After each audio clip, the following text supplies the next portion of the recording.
అందరికీ నమస్కారం.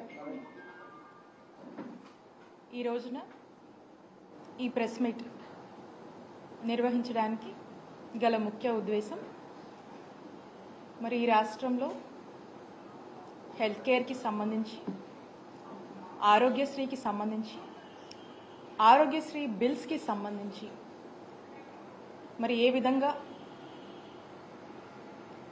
ఈరోజు ఈ రాష్ట్రంలో పరిస్థితులు నెలకొన్నవి అనేటువంటిది మాట్లాడదామని ఈ ప్రెస్ మీట్ని కండక్ట్ చేయడం జరుగుతూ ఉంది. మనం చూసుకున్నట్టయితే ఏ దేశంలోనైనా ఏ రాష్ట్రంలోనైనా అట్మోస్ట్ టాప్ ప్రయారిటీ అనేది హెల్త్కి ఇవ్వడం అనేది జరుగుతుంది. ది సేమ్ టైం మన రాష్ట్రంలో కూడా 2019 నుంచి 2024 వరకు వైఎస్ జగన్మోహన్ రెడ్డి గారి నాయకత్వంలోని మా ప్రభుత్వంలో మరి ఏ విధంగా కాంప్రిహెన్సివ్ హెల్త్ కేర్ అనేది అందరికీ అందించడము, పేద ప్రజలకు మెరుగైన వైద్య సేవల్ని ఉచితంగా నాణ్యమైన వైద్య సేవల్ని మరి ఏ విధంగా డోర్ స్టెప్స్ వరకు కూడా ఇచ్చేటువంటి ఒక ఆలోచన చేయడం కానీ మరి దీన్ని అనేక ఇనిషియేటివ్స్ అనేక స్కీమ్స్ని తీసుకొచ్చి వీటిని ఇంప్లిమెంట్ చేయడం కానీ ఏ విధంగా మనం చేశాము అనేటువంటి విషయాలు కూడా మీ అందరితో కూడా పంచుకుంటాను. మీరు చూసినట్టయితే మరి ఆరోగ్యశ్రీ అనేటువంటి ఒక గొప్ప స్కీమ్ ఆనాడు ఆ దివంగత మహానేత డాక్టర్ వైఎస్ రాజశేఖర్ రెడ్డి గారు 2007లో ఈ రాష్ట్రంలోని పేద ప్రజలు కూడా వాళ్ళ పేదరికం వల్ల వాళ్ళ సిచ్యువేషన్స్ వల్ల వాళ్ళకి ఏదైనా ఒక హెల్త్ ఇష్యూ వస్తే అది వాళ్ళకి భారం అయిపోతుంది. ఆ బర్డన్ని ఆ పేదవాడు తట్టుకోలేడు.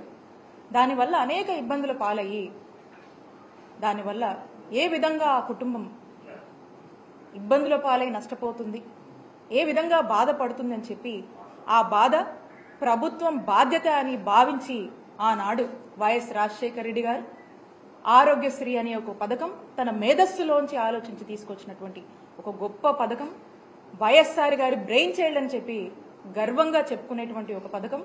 అప్పటి నుంచి ఇప్పటి వరకు కూడా ఈరోజు దేశం మొత్తం గుర్తించుకునేటువంటి ఒక పథకం, ప్రతి తెలుగువాడు కూడా గర్వంగా చెప్పుకునేటువంటి ఒక పథకం ఈ ఆరోగ్యశ్రీ పథకం అని చెప్పొచ్చు. మరి అలాంటి ఆరోగ్యశ్రీ పథకం అప్పుడు వైఎస్ఆర్ గారి హయాంలో మొదలై అప్పటి నుంచి కూడా అంచెలంచెలుగా కూడా ఏ విధంగా మరి జగన్మోహన్ రెడ్డి గారి ప్రభుత్వంలో మనము ఎంత గొప్పగా దీన్ని అమలు చేశామని మనం చెప్పొచ్చు. మరి ఆ మధ్యలో వచ్చినటువంటి ప్రభుత్వాలు కొంత వాళ్ళు ఏ విధంగా అంత ప్రయారిటీ ఇవ్వకపోవడం, ఏ విధంగా నిర్లక్ష్యం చేశారు అనేటువంటి విషయాల్ని కూడా మరి గత ప్రభుత్వాల్లో మనం చూసాం. మరి మనము జగనన్న ప్రభుత్వంలో ఈ 5 ఏళ్ల 2019 నుంచి 2024 వరకు ఈ 5 years టెన్యూర్లో మరి ఆరోగ్యశ్రీ పథకం మనం చూసినట్టయితే 1059 ఉన్నటువంటి ప్రొసీజర్స్ మనము జగనన్న ప్రభుత్వంలో 3257 ప్రొసీజర్స్ వరకు కూడా పెంచి తీసుకెళ్లి ఇంప్లిమెంట్ చేశాం. అంతకుముందు మీరు చూసినట్టయితే 1059 ఉండేవి టీడీపీ హయాంలో. సంవత్సరానికి 1000 కోట్లు మాత్రమే ఖర్చు చేసేటువంటి పరిస్థితి టీడీపీ హయాంలో ఉండేది. మరి జగనన్న ప్రభుత్వం వచ్చాక ప్రతి సంవత్సరం సుమారు 3000 కోట్ల వరకు కూడా మరి ఈ ఆరోగ్యశ్రీకి మనం ఖర్చు చేసినటువంటి పరిస్థితి. అలాగే మీరు చూసినట్టయితే ఎంపానెల్డ్ హాస్పిటల్స్, నెట్వర్క్ హాస్పిటల్స్ రాష్ట్రంలో గత ప్రభుత్వంలో 1000 కన్నా తక్కువ ఉన్నటువంటి ఎంపానెల్డ్ హాస్పిటల్స్ని వాళ్ళని ఎంకరేజ్ చేసి వాళ్ళకు కావాల్సినటువంటి ఫ్లెక్సిబిలిటీ, వాళ్ళకు కావాల్సినటువంటి ఫీజిబిలిటీ, వాళ్ళకు అన్ని విధాలుగా కూడా ఒక ఫ్రెండ్లీ వాతావరణాన్ని ఏర్పాటు చేసి వాళ్ళని ఎంకరేజ్ చేసి 1000 కన్నా తక్కువ ఉన్నటువంటి ఎంపానెల్ హాస్పిటల్స్ని మరి 2300 హాస్పిటల్స్ పైగా కూడా విస్తరించేటువంటి అవకాశాన్ని జగనన్న ప్రభుత్వం నెట్వర్క్ హాస్పిటల్స్కి ఇచ్చింది. మరి ఈ రోజున మనం చూస్తున్నట్టయితే ఈ రాష్ట్రంలో రాష్ట్ర ప్రజల్లో ఒక పెద్ద ఆందోళన నెలకొంది. అదేంటంటే మనం చూస్తూ ఉన్నాము. కూటమి ప్రభుత్వం ఏర్పడ్డాక కూటమి ప్రభుత్వంలో ఉన్నటువంటి మంత్రి గారు వారు మాట్లాడుతూ ఉన్నారు. ఏమని మాట్లాడుతూ ఉన్నారు? గత ప్రభుత్వము అప్పులు చేసిపోయింది, బకాయిలు పెట్టింది, మాకు బాధలు ఉన్నాయి, కష్టంగా ఉందని చెప్పి వారు మాటలు చెప్తా ఉన్నారు. నేను చెప్తా ఉన్నాను, గత ప్రభుత్వంలో అంటే చంద్రబాబు నాయుడు గారి హయాంలో 2014 నుంచి 19 వరకు వాళ్ళ హయాంలో వాళ్ళు మిగిల్చినటువంటి బకాయిలు 632 కోట్లుంటే ఆ బకాయిల్ని ఏమాత్రం కూడా మేము సాకులు చెప్పకుండా మేము బాధ్యత తీసుకొని మా జగన్మోహన్ రెడ్డి గారు, మా నాయకుడు జగన్మోహన్ రెడ్డి గారు వాటిని క్లియర్ చేసి 1050 ప్రొసీజర్స్ ని 3257 ప్రొసీజర్స్ కి పెంచి సంవత్సరానికి 1000 కోట్లు మీ హయాంలో మీరు ఖర్చు పెడితే 3000 కోట్ల వరకు కూడా ఖర్చు పెట్టి బ్రహ్మాండంగా రాష్ట్ర ప్రజలందరికీ కూడా వైద్య సేవలు అందించినటువంటి ఘనత జగన్మోహన్ రెడ్డి గారి ప్రభుత్వానికి దక్కింది. ఆ నమ్మకాన్ని కూడా ప్రజల్లో మేము నెలకొల్పుతున్నాం. మరి ఈ రోజున ఈ సాకులు చెప్తూ ఏవో అప్పులు ఉన్నాయని చెప్పి, ఏదో బకాయిలు ఉన్నాయని చెప్పి మీరు మీ బాధ్యత నుంచి ఏమైనా వైదొలుగుతున్నారా?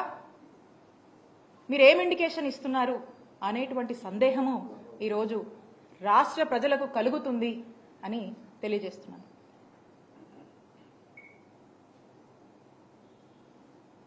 ఈ రోజున మీరు చూసినట్టయితే మేము అంటే మొన్న జనవరి వరకు కూడా ఏవైతే పెండింగ్ బిల్స్ ఉన్నాయో ఆరోగ్యశ్రీలో ఆ బిల్స్ అన్ని కూడా క్లియర్ చేసి జనవరి వరకు ఉన్నటువంటి పెండింగ్ బిల్స్ మేము క్లియర్ చేసి ఆ తర్వాత మళ్ళా ఏదన్నా కొత్త బిల్స్ అరైజ్ అయితే అవన్నీ కూడా టెక్నికాలిటీస్ అంటే లైక్ అవన్నీ అప్లోడ్ చేసి మళ్ళీ మా వరకు వచ్చి మళ్ళీ పేమెంట్ అనేది ఇదంతా కూడా ఒక రికరింగ్ ప్రాసెస్ కంటిన్యూస్గా వస్తూ ఉంటే ఇదంతా ఒక రికరింగ్ సైకిల్ అనమాట ఇది. సో మా వరకు జనవరి వరకు ఉన్నవి కూడా మా జగనన్న ప్రభుత్వం క్లియర్ చేసి ఆ తర్వాత ఫిబ్రవరి మార్చ్ ఏదైతే ఉందో అప్పటికి వచ్చినటువంటి అప్లోడ్ అయ్యి వచ్చినటువంటి మా దృష్టికి వచ్చినటువంటి ఏవైతే ఉన్నాయో అప్పటికి వచ్చేసరికి మార్చ్లో ఎన్నికల కోడ్ వచ్చింది.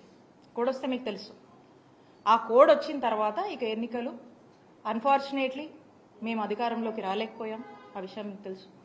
సో ఇంకా అప్పటి నుంచి ఉన్నటువంటి ఏవైతే బిల్స్ ఉన్నాయో ఆ బిల్స్ ఇప్పుడు కొత్తగా కూటమి ప్రభుత్వం ఏర్పడిన తర్వాత ఆ బిల్స్ ని క్లియర్ చేసి మరి ఎక్కడా కూడా ఇంటరప్షన్ లేకుండా వైద్య సేవలు అందించాల్సినటువంటి బాధ్యత ఈ ప్రభుత్వం మీద ఉందని గుర్తు చేస్తా ఉన్నాము.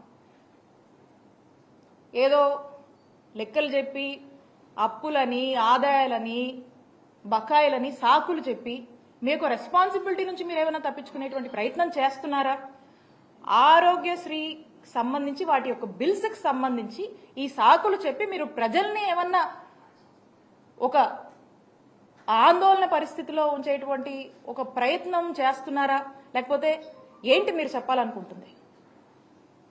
ఈ బిల్స్ పట్ల మీ స్టాండ్ ఏంటి? ఈ బిల్స్ అనేది మీ బాధ్యత. ఇది కంటిన్యూస్ రికరింగ్ సైకిల్ అని చెప్పి మీకు గుర్తు చేస్తా ఉన్నాం. అలాగే ఇక స్థానిక ఎంపీ గారు, యూనియన్ మినిస్టర్ గారు మొన్న వారు మాట్లాడుతూ ఉన్నారు. ఏమని మాట్లాడుతూ ఉన్నారు? ఆరోగ్యశ్రీకి డబ్బులు లేవని, పేషెంట్లకు వైద్యం అందించలేమని, నెట్వర్క్ హాస్పిటల్కి డబ్బులు ఇవ్వలేమని, అందరూ ఆయుష్మాన్ భారత్ కార్డులు తీసుకోవాలని చెప్పి వారు మాట్లాడుతూ ఉన్నారు. అసలు ఇక్కడ నాకు ఒక అనుమానం అనిపిస్తూ ఉంది. కూటమి ప్రభుత్వంలోని ముఖ్యమంత్రి చంద్రబాబు నాయుడు గారు ఏమైనా వారి మనస్సులో ఉన్నటువంటి మాటల్ని మరి ఈ మంత్రుల ద్వారా ఏమన్నా ఎక్స్ప్రెస్ చేయిస్తున్నారా అనేటువంటి అనుమానం కూడా మాకు కలుగుతూ ఉంది. ఏమని? హెల్త్ వాళ్ళకంత ప్రయారిటీ కాదని, మరి ఆరోగ్యశ్రీని ఏమైనా వైండప్ చేస్తున్నారనేటువంటి ఒక అనుమానం కూడా మనకు కలుగుతూ ఉంది. ఆయుష్మాన్ భారత్ కార్డ్స్ వాళ్ళకున్నటువంటి టెక్నికాలిటీస్ కావచ్చు, వాళ్ళు మనకు ఇస్తున్నటువంటి దీని ప్రకారం మనం చూస్తున్నట్టయితే 60 లక్షల మంది కుటుంబాలకు ఆయుష్మాన్ భారత్ కార్డు వర్తిస్తుంది మన రాష్ట్రంలో. ఆరోగ్యశ్రీ మీరు చూసినట్టయితే ఆరోగ్యశ్రీలో 1,42,00,000 కుటుంబాలకు ఈరోజు ఆరోగ్యశ్రీ మన రాష్ట్రంలో వర్తిస్తుంది. అంటే 90% of the families in the state of ఆంధ్రప్రదేశ్కి ఆరోగ్యశ్రీ అనేది వర్తిస్తుంది. మరి 60 లక్షల మందికే వర్తించేటువంటి ఆయుష్మాన్ భారత్ కార్డ్స్ని అందరూ తీసుకోవాలి, దాన్నే వాడుకోవాలంటే 60 లక్షల మందికే వర్తించేటువంటి ఈ ఆయుష్మాన్ భారత్ కార్డ్స్ మరి మిగతా వాళ్ళ పరిస్థితి ఏంటి? మిగతా వాళ్ళ పరిస్థితి ఏంటి? వాళ్ళకి ఏమైనా సమస్య వస్తే ఎక్కడికి పోవాలి?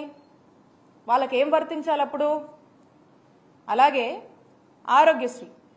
ఆరోగ్యశ్రీలో మనము 3257 ప్రొసీజర్స్కి మనం కవర్ చేస్తాం ఆరోగ్యశ్రీలో. మరి ఆయుష్మాన్ భారత్ 1900 చిల్లర, 1949 అంటే 2000 కన్నా తక్కువ ప్రొసీజర్స్ ఉన్నటువంటి ఆయుష్మాన్ భారత్ని మీరు వాడుకోండి అని చెప్పి చెప్తా ఉన్నారు. మరి ఈ 3257 ప్రొసీజర్స్ మనం ఆరోగ్యశ్రీలో కవర్ చేస్తున్నటువంటి ఈ మిగతా ప్రొసీజర్స్ అంటే ఈ 2000కు పైగా ఉన్నటువంటి మన దగ్గర ఉన్నటువంటి ఆరోగ్యశ్రీలో ఉన్నటువంటి 3257 ప్రొసీజర్స్ లో ఉన్నటువంటి ప్రొసీజర్ ఏదన్నా ఈ రాష్ట్ర ప్రజలకు అవసరం అయితే ఎక్కడికి పోవాలి? ఎవరు బాధ్యత తీసుకుంటారు? ఎవరు బాధ్యత వహించాలి? అలానే ఆరోగ్యశ్రీ పరిధి 5 లక్షలు ఉన్నటువంటి ఆరోగ్యశ్రీ పరిధిని మా ముఖ్యమంత్రి గారు ఏ పేదవాడికి ఈ రాష్ట్రంలో భారం అవ్వకూడదు, ఎవరికి కూడా అవుట్ ఆఫ్ పాకెట్ ఎక్స్పెండిచర్ అవ్వకూడదు అని చెప్పి ఒక ముందు చూపుతో ఒక గొప్ప ఆలోచన చేసి ఆ కుటుంబంలో ఆ పేదవాడికి ఆ కష్టం వస్తే నాది బాధ్యత అని చెప్పి జగన్మోహన్ రెడ్డి గారు ఆ బాధ్యత తీసుకొని 5 లక్షలు ఉన్నటువంటి పరిధిని 25 లక్షల వరకు కూడా పెంచినటువంటి ఘనత జగన్మోహన్ రెడ్డి గారి ప్రభుత్వానికి దక్కింది. దాన్ని మేము అమలు చేశాం. మరి ఈ రోజున ఆయుష్మాన్ భారత్ మీరు చూసినట్టయితే 5 లక్షల వరకే ఇస్తుంది లిమిట్. మరి ఏదైనా ఒక ప్రజలకి ఆ ప్రొసీజర్కి లిమిట్ ఎక్సీడ్ అయితే 5 లక్షల కన్నా మించి ఎక్సీడ్ అయితే ఎక్కడికి పోవాలి? ఎవరిని అడగాలి? ఎవరు బాధ్యత తీసుకుంటారు?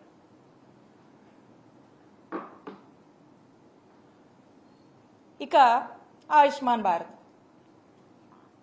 సంవత్సరానికి ఆయుష్మాన్ భారత్లో ఎంత ఇస్తారు? బడ్జెట్ సుమారు 300 కోట్లు సంవత్సరానికి ఇస్తారు. ఆరోగ్యశ్రీ బడ్జెట్ ఎంత సంవత్సరానికి? ఎంత ఖర్చు చేస్తాం మనము? 3000 కోట్లు ఖర్చు చేస్తాము. 3000 ఈ సంవత్సరం అయితే 3500 కోట్ల వరకు కూడా మనం ఖర్చు చేస్తా ఉన్నాం. అంటే 10% ఆఫ్ ఆరోగ్యశ్రీ ఆయుష్మాన్ భారత్లో వాళ్ళు ఇస్తున్నారు. 300 crores ఎక్కడ? 3000 crores ఎక్కడ? 3000+ crores ఎక్కడ? ఈ సంవత్సరం మనం ఇస్తున్నటువంటి 3500 crores ఎక్కడ? మరి ఇదంతా ఎవరు బేర్ చేయాలి? 10% కవర్ చేస్తే మరి 90% ఏమైపోవాలి? ఈ ప్రజలు ఏమైపోవాలి? ఈ ప్రజల యొక్క హెల్త్ ఏదైనా ఇబ్బందులు వస్తే వాళ్ళ ఆరోగ్య బాధ్యత ఎవరు తీసుకుంటారు? తీసుకోవాల్సిన బాధ్యత ఎవరి మీద ఉంది? ఆ బాధ్యత మీది కాదా? ప్రభుత్వంగా ఆ బాధ్యత మీది కాదా? ఆ బాధ్యత ఖచ్చితంగా మీదే. కోవిడ్ లాంటి సిచ్యువేషన్లో అనేక ఇష్యూస్ ఉన్న అనేక క్రైసిస్ నడుస్తున్నటువంటి సమయంలో కోవిడ్ని కూడా ఆరోగ్యశ్రీలోకి పరిధిలోకి తీసుకొచ్చినటువంటి ఘనత జగన్మోహన్ రెడ్డి గారికి దక్కుతుంది. దేశమంతా కూడా ఈ పాండమిక్ వల్ల అనేక ఇబ్బందులు పడుతున్నప్పుడు కూడా మన రాష్ట్రంలోని ప్రజల్ని కంటికి రెప్పలా కాపాడుకున్నటువంటి నాయకత్వం వహించినటువంటి నాయకుడిగా జగన్మోహన్ రెడ్డి గారికి ఈ రాష్ట్ర ప్రజల్లో ఆ యొక్క గుర్తింపు ఉంది. ఈ రోజున మరి ఈ విధంగా మీరు మాట్లాడుతూ ఉన్నారు. అలాగే ఆరోగ్య ఆసరం ఇది ఎవరికైనా ఆరోగ్యశ్రీలో ఉన్నటువంటి ఆ ప్రొసీజర్స్లో ఒక సర్జరీ అయినాక వాళ్ళు రికవరీ పీరియడ్ అని ఉంటుంది. ఆ రికవరీ పీరియడ్ అంటే ఆ రికవరీ పీరియడ్లో వాళ్ళ ఇంట్లో ఉంటే వాళ్ళ పనులు చేసుకోలేరు కాబట్టి వాళ్ళంతా కూడా వాళ్ళు పని చేసుకుంటేనే వాళ్ళ జీవితం గడిచేటువంటి జీవన విధానం ఉంటుంది. కాబట్టి ఆ లేవలేనటువంటి పరిస్థితుల్లో ప్రభుత్వము ఫినాన్షియల్ అసిస్టెన్స్గా ఆరోగ్య ఆసరా అని చెప్పేసి 225 రూపాయల నుంచి per day up to doctor recommendation మేరకు మరి 5000 వరకు కూడా ఒక నెలకి ఈ అమౌంట్ని ఫినాన్షియల్ అసిస్టెన్స్గా వాళ్ళకు వేజ్ లాస్ కాకుండా మనం ఇస్తా ఉన్నాం. ఇది ఆరోగ్యశ్రీ ఉంటేనే వర్తిస్తుంది. దీనికి మనం సంవత్సరానికి 300 కోట్ల చొప్పున ఖర్చు చేస్తా ఉన్నాం. మరి ఇది ఆరోగ్యశ్రీ ఉంటేనే ఇది వర్తిస్తుంది. మరి ఆరోగ్య ఆసరాన్ని ఏం చేద్దాం అనుకుంటున్నారు? ఆరోగ్య ఆసరా మీద మీ స్టాండ్ ఏంటి? ఈ మొత్తం చూస్తూ ఉంటే అందుకనే అనిపిస్తూ ఉంది. నేను అంటుంది కాదు, ఏదో రాజకీయంగానో రాజకీయం కోసం నేను అంటుంది కాదు. ఇవన్నీ కూడా మేము చేశాం, మనసు పెట్టి చేశాం. ఒక మనసున్న నాయకుడు ఈ రాష్ట్ర ప్రజలకు ఏ కష్టం వచ్చినా కూడా అది నా బాధ్యత, ఏ పేదవాడు ఒక ఆరోగ్య సమస్యతో ఇబ్బంది పడినా అది నా బాధ్యత అని భావించి జగన్మోహన్ రెడ్డి గారు నిరంతరం పరితపించి ఎంత కష్టమైనా సరే అనేక ఇష్యూస్ ఉన్నా, ప్రయారిటీస్ ఇంకా ఉన్నా కూడా ఏదైతే ఇందాక మనం మాట్లాడుకున్నామో ఏ దేశానికైనా హెల్త్ అనేది ఒక టాప్ మోస్ట్ ప్రయారిటీ అని, కానీ మన ఆంధ్రప్రదేశ్ రాష్ట్రంలో జగనన్న ప్రభుత్వానికి ఒక టాపెస్ట్ ప్రయారిటీగా భావించి పేద ప్రజల ఆరోగ్యం కోసం ఎక్కడ కాంప్రమైజ్ కాకుండా ఏ రోజు ఏ సిచ్యువేషన్ అయినా కూడా వాటిని బేర్ చేస్తూ ఎక్కడ కూడా హెల్త్కి తగ్గించకుండా మరి ముందుకు నడిపినటువంటి విధానం ఈ రాష్ట్ర ప్రజలకు తెలుసు. కాబట్టి నేను అడుగుతా ఉన్నాను ఈ మంత్రుల్ని, అలాగే కూటమి ప్రభుత్వంలో ఉన్నటువంటి ముఖ్యమంత్రి గారు, ఆరోగ్యశ్రీ మీద మీ స్టాండ్ ఏంటి? దీని మీద మీరు స్పష్టత ఇవ్వవలసిందిగా మిమ్మల్ని నేను కోరుతా ఉన్నాను.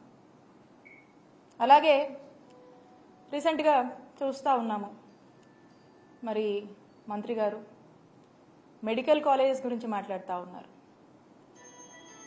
ఈ రాష్ట్రంలో వైద్య విద్యని పెంపొందించాలని, క్యూరేటివ్ కేర్ని స్ట్రెంథెన్ చేయాలి, టెరిషరీ కేర్ని ఇంకా కూడా స్ట్రెంథెన్ చేయాలి. ఈ రాష్ట్రంలోని ప్రజలు ఏ ఆరోగ్య పరిస్థితి వచ్చినా ఇతర రాష్ట్రాలకు వెళ్లకుండా ఇక్కడే ఒక మంచి వైద్య సేవలు అందించాలి అంటే వైద్య విద్యను మనము పెంపొందించాలి, వైద్య విద్యను మనము స్ట్రెంథెన్ చేయాలి అనే ఒక గొప్ప ఆలోచనతో ప్రతి జిల్లాకి ఒక మెడికల్ కాలేజెస్ని తీసుకురావాలనేటువంటి ఒక గొప్ప ఆలోచన చేసి మొట్టమొదటిసారిగా ఈ రాష్ట్ర చరిత్రలో 17 కొత్త గవర్నమెంట్ మెడికల్ కాలేజెస్ని మన రాష్ట్రానికి తీసుకురావాలనేటువంటి ఒక గొప్ప ఆలోచన, సుమారు 8,500 కోట్ల ఖర్చుతో ఈ మెడికల్ కాలేజెస్ని తీసుకురావాలని చెప్పి శ్రీకారం చుట్టినటువంటి ఘనత జగన్మోహన్ రెడ్డి గారికే దక్కుతుంది. మరి ప్రభుత్వం వచ్చిన నాటి నుంచి కూడా ఈ మెడికల్ కాలేజ్ తీసుకురావాలంటే మీ అందరికీ కూడా తెలిసే ఉంటుంది. ఒక మెడికల్ కాలేజ్ తీసుకురావాలంటే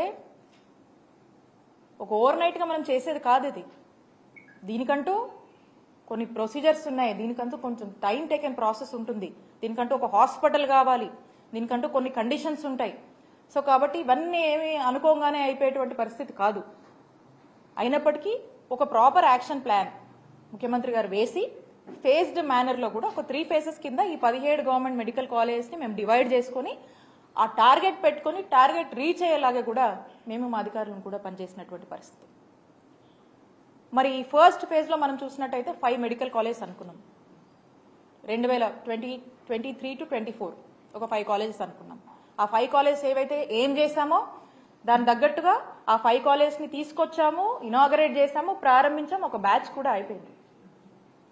ఆ నెక్స్ట్ ఫేజ్, సెకండ్ ఫేజ్ ఏదైతే ఉందో ఇది 24 to 25 ఈ బ్యాచ్ అంటే రేపు ఆగస్ట్ సెప్టెంబర్లో ప్రారంభం అవ్వాల్సినటువంటి పరిస్థితి.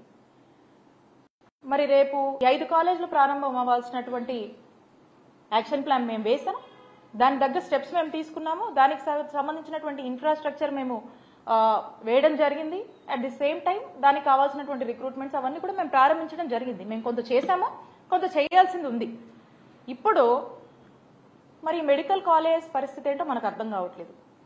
ఈ ఫేజ్కి రావాల్సినటువంటి రేపు ప్రారంభం కావాల్సినటువంటి మెడికల్ 5 మెడికల్ కాలేజెస్ల పరిస్థితి ఏంటి, దానిపై మీ స్టాండ్ ఏంటి మనకు తెలియట్లేదు. దీని మీద స్పష్టత ఇవ్వాల్సినటువంటి అవసరం ఈ ప్రభుత్వానికి ఉంది. ఆ తర్వాత వచ్చే 7 మెడికల్ కాలేజ్ వాటి పరిస్థితి ఏంటి, దాని మీద మీ స్టాండ్ ఏంటి? ఏదో ఇప్పుడు ఈ మెడికల్ కాలేజ్ చేస్తే, ఈ మెడికల్ కాలేజ్ని తీసుకొస్తే ఆ మంచి పేరు జగన్మోహన్ రెడ్డి గారికి వస్తుందేమో అనేటువంటి ఒక ఆలోచన ఏమైనా ఉందేమో నాకు తెలియదు. ముందు చూపు లేకుండా మెడికల్ కాలేజ్ కోసము ఆలోచన చేసి మరి ముందు చూపు లేకుండా జగన్మోహన్ రెడ్డి గారి ఆలోచన చేసి వెళ్తున్నారని చెప్పి మరి మంత్రి గారు మాట్లాడుతూ ఉన్నారు. ముందు చూపు లేకుండా ఏమీ ఆలోచన చేయలేదు. ముందు చూపు ఉంది. ఈ రాష్ట్ర ప్రజల కోసం కమిట్మెంట్ ఉంది. ఈ రాష్ట్రంలో అనేక మంది డాక్టర్ అవ్వాలనుకునేటువంటి విద్యార్థుల పట్ల బాధ్యత ఉంది. ఎంతో ఆశగా ఎదురు చూస్తున్నటువంటి ఆ తల్లిదండ్రుల పట్ల బాధ్యత ఉంది కాబట్టే ఈ ఒక గొప్ప ఆలోచనలు చేశాం. ఒక మంచి మెరుగైన వైద్య సేవలు మన రాష్ట్రంలో అందించాలి, వాళ్ళ ప్రాంతానికి దగ్గరగా అందించాలి. ఎంతో మంది డాక్టర్స్ని మనం తయారు చేయాలి. ఏదో మన రాష్ట్రానికే కాదు, మన దేశానికి, ఇతర దేశాలకు కూడా ఈ డాక్టర్లు సేవ చేయాలి అనేటువంటి ఒక గొప్ప ఆలోచనతో మనం ఇక్కడ డాక్టర్లని తయారు చేయాలి అనేటువంటి ఆలోచనతో ఒక మెడికల్ కాలేజ్ పెడితే ఒక డాక్టర్సే కాదండి, అనేక బెనిఫిట్స్ ఉంటాయి. ఆ ప్రాంతంలో మంచి వైద్య సేవలు అందించవచ్చు, ఆ ప్రాంతంలో ఎంప్లాయ్మెంట్ ఆపర్చునిటీస్ వస్తాయి, ఆ ప్రాంతం అభివృద్ధి చెందుతుంది. ఇలాంటి ఒక గొప్ప ఆలోచనతో మన ముఖ్యమంత్రి గారు ఆ రోజున జగన్మోహన్ రెడ్డి గారు అడుగులు వేస్తే మరి ముందు చూపు లేదు, ఎట్లా పడితే అట్లా చేశారు అని చెప్పి మాట్లాడుతూ ఉన్నారు. ఇక్కడ మరి మీరు ఎందుకు చేయలేకపోతా ఉన్నారు? మీ ప్రయారిటీ ఏంటి? మీ ప్రయారిటీ ఇది కాదా? ఇప్పటికి కూడా మాకు అర్థం కావట్లేదు. ఈ కాలేజ్ స్టేటస్ ఏంటి, దీని మీద మీ యాక్షన్ ప్లాన్ ఏంటి అనేది ఈ ప్రభుత్వాన్ని స్పష్టత ఇవ్వవలసిందిగా మేము కోరుతా ఉన్నాము. అలానే లాస్ట్ ఇయర్ కేంద్రము ఒక పబ్లిక్ నోటీస్ ఇచ్చింది. ఏమనంటే ఒక లిమిట్ అనేది ఒక 10 లక్షల జనాభాకి ఒక 100 సీట్లే ఉండాలి అని చెప్పి ఒక నోటీస్ ఇచ్చింది. ఆ నోటీస్ ఇచ్చినప్పుడు అప్పటికే మనము ఈ మెడికల్ కాలేజ్ గురించి మనం ప్రభుత్వంలోకి వచ్చినప్పటి నాటి నుంచి ఆలోచన చేసి దీనికంటూ కొంత ఇన్ఫ్రాస్ట్రక్చర్ చేసి దీనికి సంబంధించినటువంటి పనులన్నీ కూడా మనం ప్రారంభించున్నాం. మరి లాస్ట్ ఇయర్ ఈ నోటీస్ వచ్చినప్పుడు మా ముఖ్యమంత్రి గారు జగన్మోహన్ రెడ్డి గారి ఆదేశాల మేరకు వెళ్ళి కేంద్ర మంత్రిని కలిసి మా స్టేట్ పరిస్థితి, మా స్టేట్లో మేము పలానా ఆలోచన చేసి 17 మెడికల్ కాలేజ్ని తీసుకురావాలి, ప్రభుత్వ మెడికల్ కాలేజ్ తీసుకురావాలని ఒక ఆలోచన చేశాము. దీనికి సర్టెన్ ఇన్ఫ్రాస్ట్రక్చర్ కూడా చేసి ఇంత మేము ఇచ్చేసాము అని చెప్పి మన స్టేట్ నీడ్స్ ఎక్స్ప్రెస్ చేస్తే అప్పట్లో ఉన్నటువంటి యూనియన్ మినిస్టర్ మన్సుఖ్ మాండవ్య గారు ఎంబటే స్పందించి మన స్టేట్ యొక్క నీడ్స్ని గుర్తించి మనకు సపోర్టివ్గా ఉండేందుకు ఇమీడియట్గా కూడా ఒక 1 year పాటు ఆ కండిషన్ని రిలాక్సేషన్ ఇచ్చారు. ఆ రిలాక్సేషన్ ఇచ్చిన నాటికి ఆల్రెడీ మనం ఒక బ్యాచ్ కూడా మనది స్టార్ట్ అయిపోయింది. అంటే 5 కాలేజ్ మనం ప్రారంభించాం, స్టార్ట్ అయిపోయింది. ఈ నెక్స్ట్ కాలేజ్ కోసం మనం రిలాక్సేషన్ కూడా తెచ్చుకున్నాం. అండ్ దీనికి సంబంధించి కొంత హార్డ్ వర్క్ మనం చేస్తున్నాము. సో కాబట్టి ఇంకా ఎందుకు ముందుకు వెళ్ళట్లేదు? ఎక్కడ డిలే ఉంది? ఎక్కడ ప్రాబ్లం వచ్చింది? దాన్ని ఇమీడియట్గా కంప్లీట్ చేయాల్సినటువంటి బాధ్యత మీ మీద ఉందని గుర్తు చేస్తున్నాం. ఎంతో మంది ఆశగా విద్యార్థులు, తల్లిదండ్రులు ఎదురు చూస్తూ ఉన్నారు. సో కాబట్టి వాళ్ళందరికీ కూడా ఈరోజు మనం సమాధానం ఇవ్వాల్సినటువంటి బాధ్యత ప్రభుత్వంగా మీ మీద ఉందని చెప్పి గుర్తు చేస్తూ మీ అందరినీ కూడా మేము ఒకటే, ఈ ప్రభుత్వాన్ని ఒక సరైన స్పష్టత ఈ మెడికల్ కాలేజ్ మీద ఇవ్వమని మేము రిక్వెస్ట్ చేస్తూ ఉన్నాం. అలాగే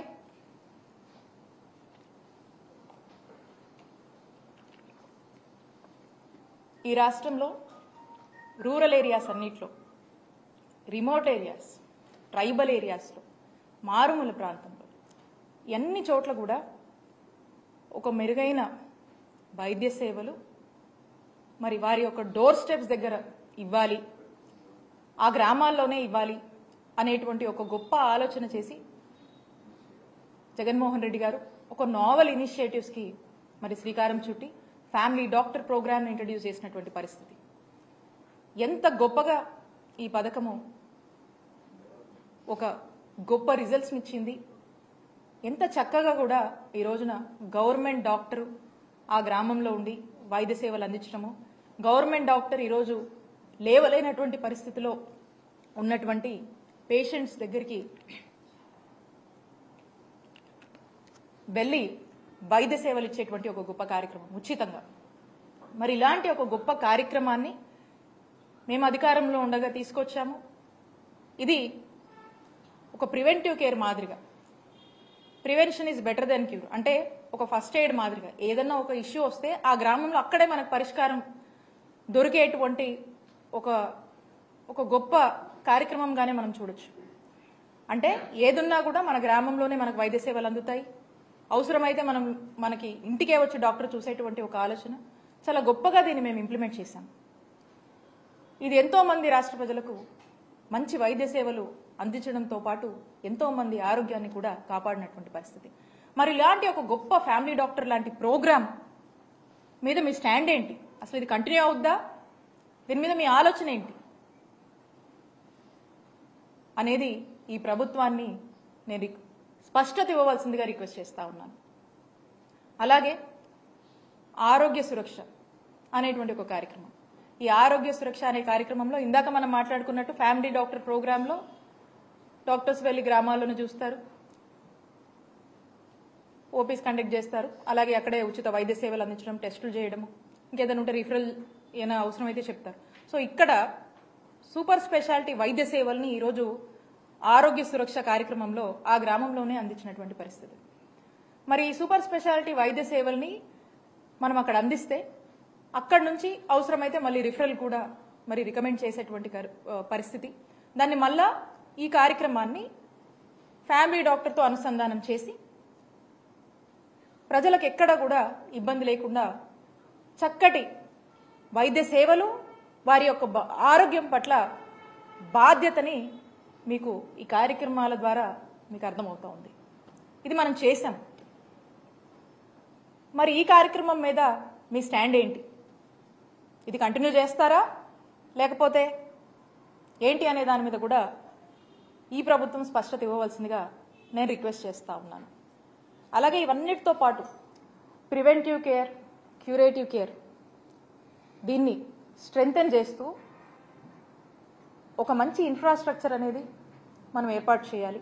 ఉన్నటువంటి హాస్పిటల్స్ని రివ్యాంప్ చేస్తూ, నాడు నేడు అని చెప్పేసి ఉన్నటువంటి హాస్పిటల్స్ని రివ్యాంప్ చేస్తూ, కొత్త హాస్పిటల్ని తీసుకొస్తూ, అవసరమైన డెవలప్మెంట్స్ చేస్తూ, క్షేత్రస్థాయి నుంచి మనం చూసుకున్నట్టయితే వీటి ఎక్కడైనా అర్బన్ ఏరియాస్లో కావచ్చు, రూరల్ ఏరియాస్లో కావచ్చు, డిస్టిక్ లెవెల్ కావచ్చు, క్షేత్రస్థాయి నుంచి మనం తీసుకున్నటువంటి పిహెచ్సి కావచ్చు, సిహెచ్సిస్ కావచ్చు, ఏరియా హాస్పిటల్స్ కావచ్చు, డిస్టిక్ హాస్పిటల్స్ కావచ్చు, మెడికల్ కాలేజెస్ కావచ్చు. సో టోటల్గా ఇవన్నీ కూడా నాడు నేడులో భాగంగా 17,000 కోట్లతో నాడు నేడు ఖర్చు చేస్తూ ఇవన్నీ కూడా మనం డెవలప్ చేస్తున్నటువంటి పరిస్థితి. మరి ఈ నాడు నేడు మీద మీ స్టాండ్ ఏంటి? ఈ నాడు నేడులో భాగంగా మీరు డెవలప్ చేస్తారా లేకపోతే అప్పులు, బాకీలు, బకాయిలు అని చెప్పి సాకుతో దీని నుంచి కూడా మీ బాధ్యత నుంచి ఏమైనా వైదొలిగిపోతారు?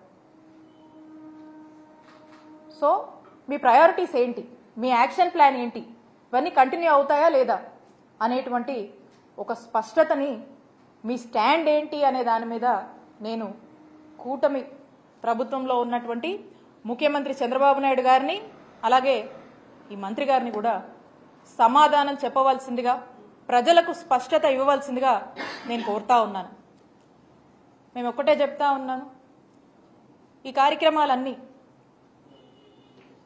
మా నాయకుడు జగన్మోహన్ రెడ్డి గారి నాయకత్వంలోని మా ప్రభుత్వంలో మేము మా సాయశక్తుల బెస్ట్ ఆఫ్ అవర్ ఎబిలిటీ అనేక సార్లు రివ్యూలు చేసుకొని, అనేక సార్లు ఇంకేం చేయాలి, ఇంకేం చేస్తే బాగుంటుంది అని చెప్పేసి అనేక రివ్యూలు కండక్ట్ చేసుకొని 1-2 సార్లు ఏదైనా ఒక స్కీమ్ ఇంప్లిమెంటేషన్కి వెళ్తుందంటే 1-2 సార్లు చెక్ చేసుకొని దాని ఇమీడియట్గా ఏదైనా లూప్స్ ఉన్నా, ఏదైనా ఫ్లాస్ వచ్చినా కూడా వాటిని రెక్టిఫై చేస్తూ, దానికి ఎంత బడ్జెట్ అవసరమైనా కూడా ఏమైనా సరే ఎక్కడ కూడా వెనకాడకుండా, ప్రజలకు ఎక్కడంటి అసౌకర్యం కానీ ఇబ్బంది కలగకుండా మేము ఎంత కష్టమైనా కూడా ముందుకు వెళ్ళి ఇవన్నీ కూడా ఇంప్లిమెంట్ చేశాము. ఇదంతా కూడా ఒక రికరింగ్ సైకిల్, ఇదంతా కూడా ఒక రికరింగ్ ప్రాసెస్.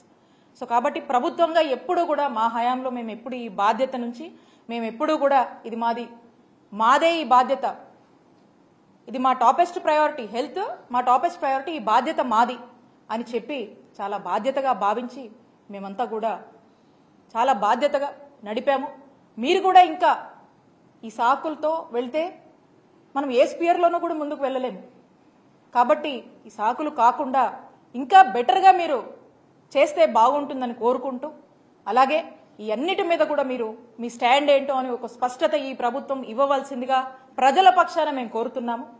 మేము ఒకటే చెప్తా ఉన్నాము, మేము మా నాయకుడు వైఎస్ జగన్మోహన్ రెడ్డి గారి నాయకత్వంలోని మేమంతా కూడా ప్రజలకు ఏ అవసరం వచ్చినా, ఏ విషయంలో అండగా ఉండాలన్నా కూడా మేము అధికారంలో ఉన్నా, మేము అధికారంలో లేకపోయినా కానీ ప్రజలతోనే ఉంటాము, ప్రజల పక్షానే నిలబడతాము, ప్రజల కోసం పోరాడతామని చెప్పి తెలియజేసుకుంటూ సెలవు తీసుకుంటున్నాను. Thank you. మేడం, మీరు ఇన్ఫ్రాస్ట్రక్చర్ అనేది సరిగా ఏర్పాటు చేయకపోవడం వల్లే ఈ రోజు అడ్మిషన్స్ చేయడానికి ఎన్ఎంసీ పర్మిషన్ ఇవ్వలేదు అనేది మంత్రి గారు చెప్తా ఉన్నారు. అలాగే టీచింగ్ ఫ్యాకల్టీ కూడా తగినంతగా మెడికల్ కాలేజీలో లేవు కాబట్టి ఇప్పటికి అడ్మిషన్స్ విషయంలో అయితే మాత్రం ఎన్ఎంసీ పర్మిషన్ ఇచ్చే విధంగా లేదు అనేది మంత్రి గారు చెప్తా ఉన్నారు. దీని మీద మీరే అంటారు? నేను ఇందాక నా మాటల్లో కూడా మీకు స్పష్టంగా చెప్పాను. మేము కొంత ఈ మెడికల్ కాలేజ్ కోసము కొంత యాక్టివిటీ చేశాము. మా యాక్షన్ ప్లాన్లో భాగంగా ఏదైతే ఫేజ్ 2కు సంబంధించినటువంటి మెడికల్ కాలేజ్ ఉన్నా దానికి సంబంధించినటువంటి కొంత రిక్రూట్మెంట్ మేము ఉండగానే కంప్లీట్ చేశాము. కొంత ఇన్ఫ్రాస్ట్రక్చర్ మేము డెవలప్ చేశాము. ఇప్పుడు ఇంకా కొంత చేయాల్సింది ఉంది. ఆ చేయాల్సిన దాని మీద ఏమైంది, దాని మీద మీ యాక్షన్ ప్లాన్ ఏంటి, ఈ పాటికి అయిపోయి ఉండాల్సింది. మరి దానికి గల కారణాలు ఏంటి, దాని మీద మీ స్టాండ్ ఏంటి, అసలు మెడికల్ కాలేజ్ మీద మీ స్టాండ్ ఏంటనే ఒక స్పష్టత ఇవ్వవలసిందిగా మేము కోరుతా ఉన్నాము. 0 వేకెన్సీ పాలసీ పెట్టుకుని దేశానికే ఆదర్శంగా రిక్రూట్మెంట్స్ చేసినటువంటి ఘనత జగనన్న ప్రభుత్వానికి దక్కింది. మిగతా స్టేట్స్లో వాళ్ళు కూడా ఇంత పెద్ద ఎత్తున మీరు రిక్రూట్మెంట్స్ ఎలా చేశారు అని చెప్పి మన స్టేట్కి వచ్చి అందరూ కూడా కొన్ని టీమ్స్గా వచ్చి మమ్మల్ని కూడా కలిసి మరి చాలా మంది ఒక రీసెర్చ్ మాదిరిగా కూడా వచ్చి తెలుసుకొని పోయినటువంటి పరిస్థితి. ఒక పద్ధతి కాదు, 2 పద్ధతులు కాదు, దాదాపు 11 నుంచి 13 రకాలటువంటి మాడ్యూల్స్ని మేము ఫిక్స్ చేసుకొని ఎంచుకొని రకరకాల మోడల్స్లో మేమంతా కూడా ట్రై చేసి ఈ రిక్రూట్మెంట్స్ని చాలా చక్కగా చాలా పెద్ద ఎత్తున కూడా ఈ రిక్రూట్మెంట్స్ చేసినటువంటి ఘనత జగనన్న ప్రభుత్వానికి దక్కిందని నేను గర్వంగా చెప్తాను. అండ్ మీరు అన్నట్టు మెడికల్ కాలేజ్ సంబంధించింది కూడా మేము ఆల్రెడీ చేశాము. ఇప్పుడు ఏమైతుంది, ఈ ల్యాగ్ ఏంటి, ఈ సంవత్సరం ఈ 5 మెడికల్ కాలేజ్ అందుబాటులోకి వస్తాయా రావా, తెస్తున్నారా తేవట్లేదా, ఏమైంది, ఎక్కడ డిలే అయింది, దీని మీద మీకు స్పష్టత ఇవ్వవలసిందిగా కోరుతా ఉన్నాం.